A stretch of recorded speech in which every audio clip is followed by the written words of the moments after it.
आप सभी को आज से प्रारंभ हो रहे पावन अधिक मास अर्थात पुरुषोत्तम मास की हार्दिक शुभकामनाएं।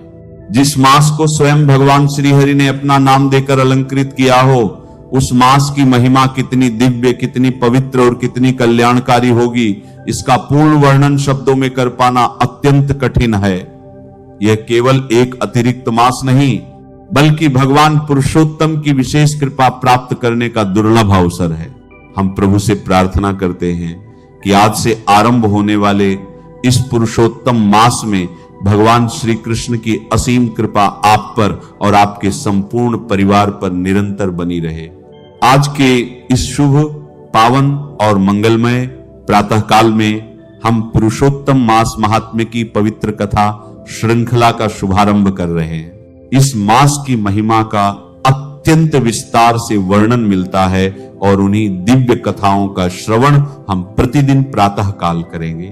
आज 17 मई 2026 रविवार अधिक ज्येष्ठ मास की प्रतिपदा तिथि है। आज प्रातः 5:29 पर सूर्यदेव का उदय हुआ।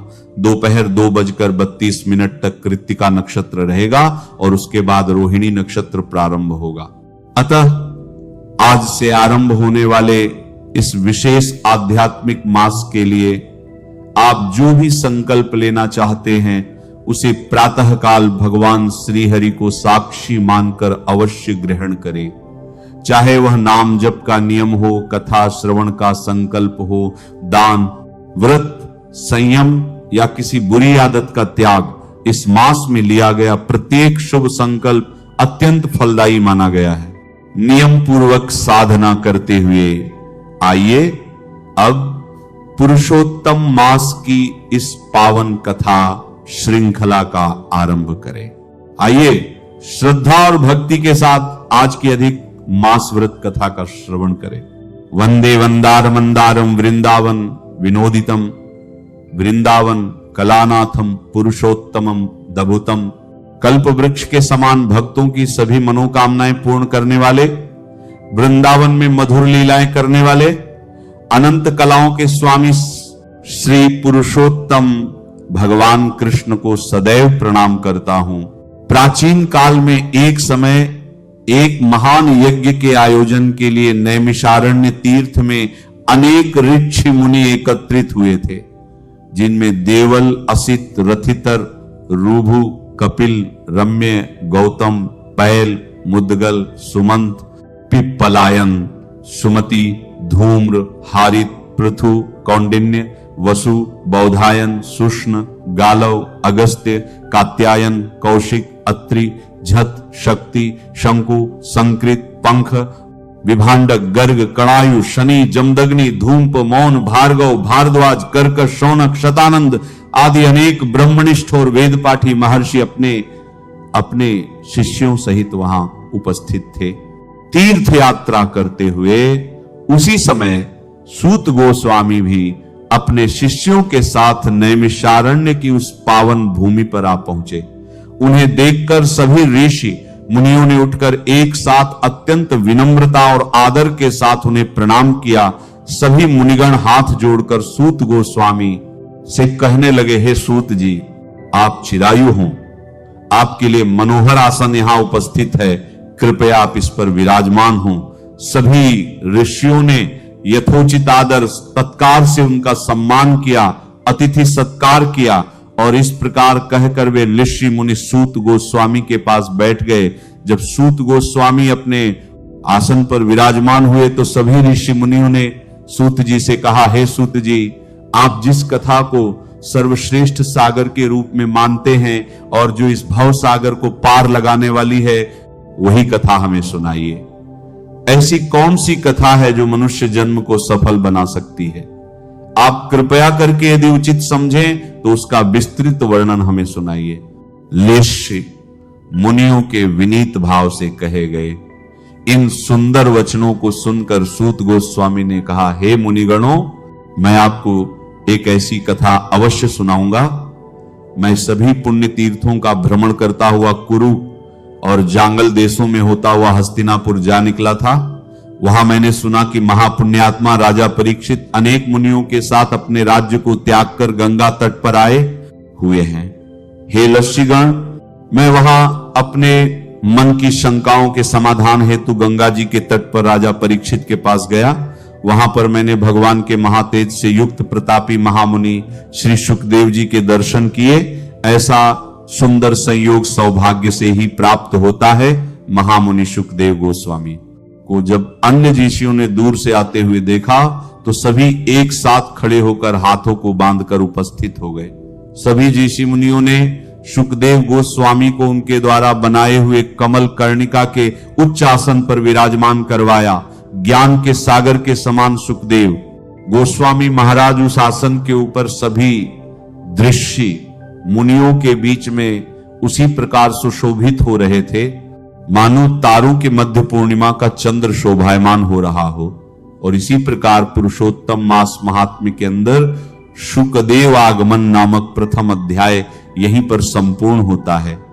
इस अध्याय की अगली कथा का श्रवण हम करेंगे हमारी कल की इस अधिक मास कथा श्रृंखला में। आइए अब हम सुनते हैं इस अधिक मास से जुड़ी हुई एक और सुंदर पौराणिक कथा। संध्या का समय था। वह स्त्री गायों का दूध निकालने जा रही थी, लेकिन उसे कहां पता था कि काल उसका पीछा कर रहा था। अचानक कहीं से एक जहरीला सांप आया और स्त्री को उसने डस लिया और पीछे रह गया। निस्सहाय और लाचार उसका बालक सिर्फ 5 साल की आयु का। लेकिन आखिर कौन थी यह स्त्री जिसकी ऐसे अकाल मृत्यु हो गई, और वह बालक अब उसका क्या होगा? कौन आश्रय देगा अब उसे? चलिए अधिक मास की इस विशेष कथा में श्रवण करते हैं श्रीमद् भागवतम से।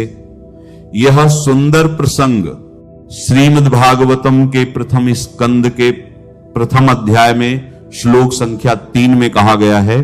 निगम कल्पतरो गलितम फलम शुकमुखाद मृतद्रव संयुतम पिबत भागवतं रसमालयम मुहुरहो रसिका भुवि भावुका।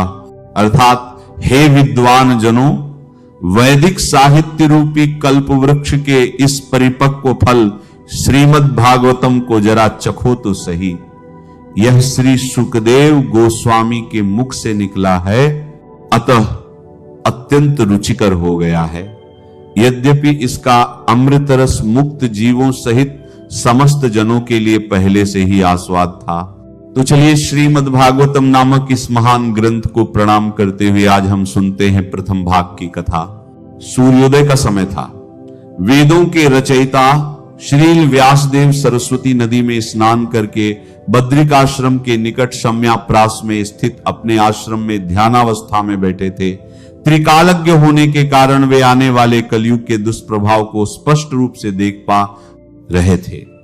आने वाले समय में मानव समाज के लिए कल्याणकारी और उपयोगी सभी वेद और पुराणों का वर्गीकरण और रचना करने के बाद भी उन्हें अपने मन में कुछ अधूरेपन का अनुभव हो रहा था। इस पर विचार ही कर रहे थे कि इतने में उनके गुरु और भगवान के शुद्ध भक्त नारद मुनि उस स्थान पर आ गए।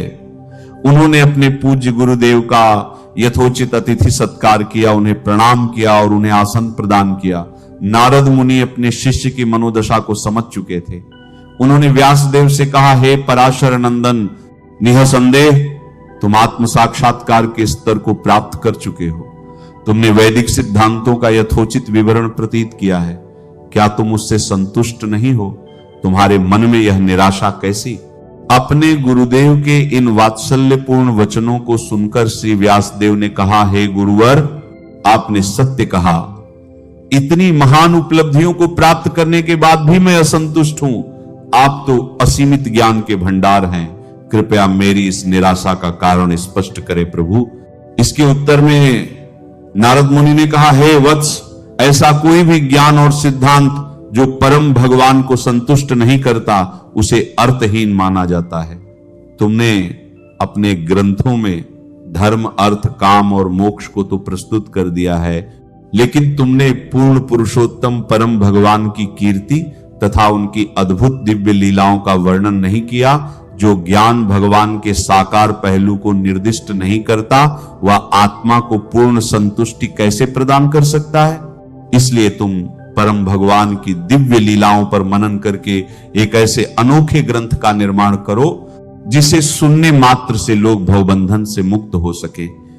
अब मैं तुम्हें अपने पूर्व जन्म का वह रहस्य बताता हूं जो शुद्ध भक्तों और साधु संघ की महिमा का गान करता है। इतना कहकर नारद मुनि ने अपने पूर्व जन्म की कथा कहना प्रारंभ किया। यह प्रसंग ब्रह्मा जी के पिछले दिन में घटित हुआ था। एक साधारण सी दासी के घर में एक दिव्य बालक का जन्म हुआ। वह बालक असाधारण तेज से युक्त था। उसकी माता ब्राह्मणों के गुरुकुल में दासी का कार्य करती थी। अब एक समय यूं हुआ कि कुछ महान वैष्णव साधु चातुर्मास का समय व्यतीत करने के लिए उस गुरुकुल में आ गए। परिणाम स्वरूप उस बालक को और उसकी माता को इन भक्ति वेदांती साधु पुरुषों की सेवा करने का अवसर मिला। ये साधु भी समदृष्टि युक्त थे, इसलिए उन्होंने इस नन्हे से बालक पर विशेष अनुकंपा दिखाई। हालांकि वह बालक छोटा था, लेकिन फिर भी वह आत्म संयमी था। न तो वह आवश्यकता से अधिक बातें करता और न ही अन्य बच्चों के साथ खेलने कूदने में उसकी कोई रुचि थी।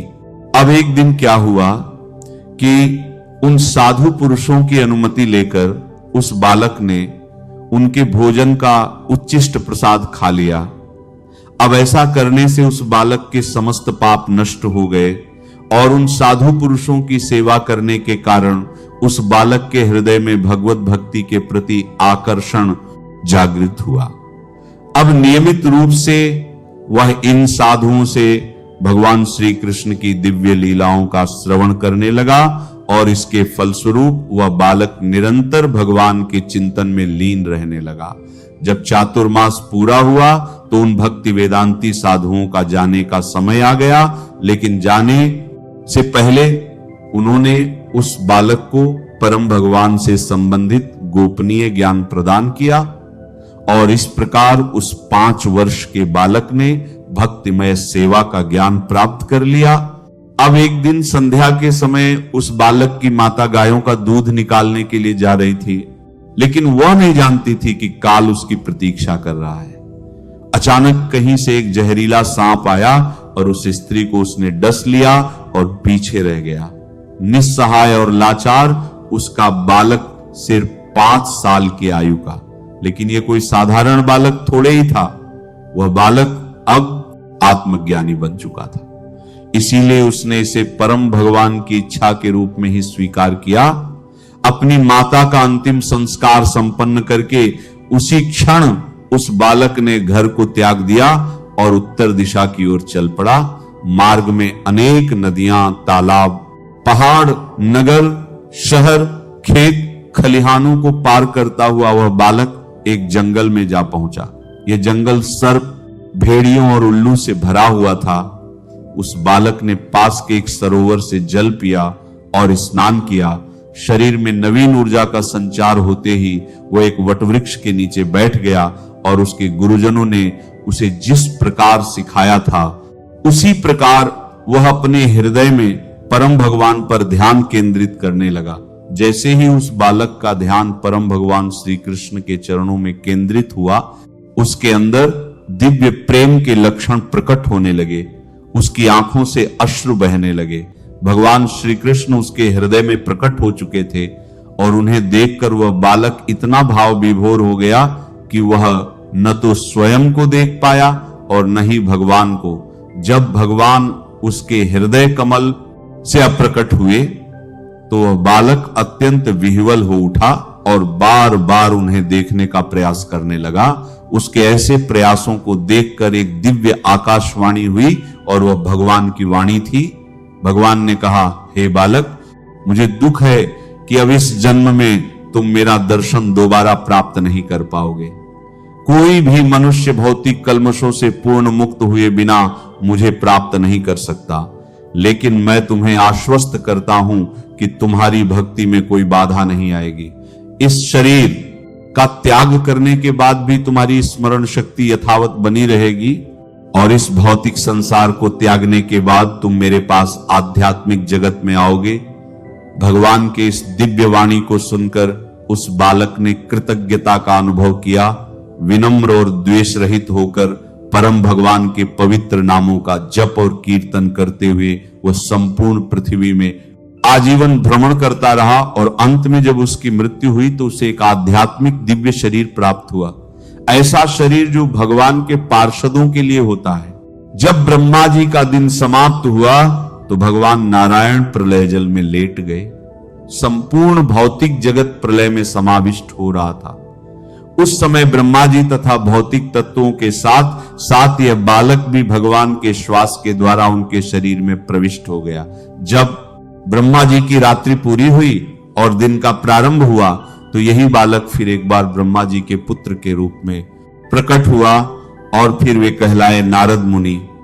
और उसी समय से नारद मुनि भगवान श्री कृष्ण द्वारा उन्हें दी गई वीणा पर भगवान की लीलाओं और गुणों का गायन करते हुए भौतिक और आध्यात्मिक जगत में विचरण करते रहते हैं। भगवान की शुद्ध प्रेमा भक्ति का उपदेश देकर वे कई जीवों का उद्धार भी करते हैं। तो ये थी नारद मुनि के जन्म की कथा।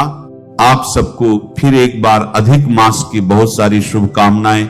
भगवान श्री हरि की विशेष कृपा आप पर बनी रहे और आप इस अधिक मास के अंदर अधिक से अधिक आध्यात्मिक प्रगति करते हुए उनकी शुद्ध प्रेमा भक्ति को प्राप्त करें, यही प्रार्थना करते हैं। नमः शिवाय। श्री महालक्ष्मी नमः। नमो भगवते वासुदेवाय। जय मां सरस्वती। जय श्री कृष्ण। राधे राधे।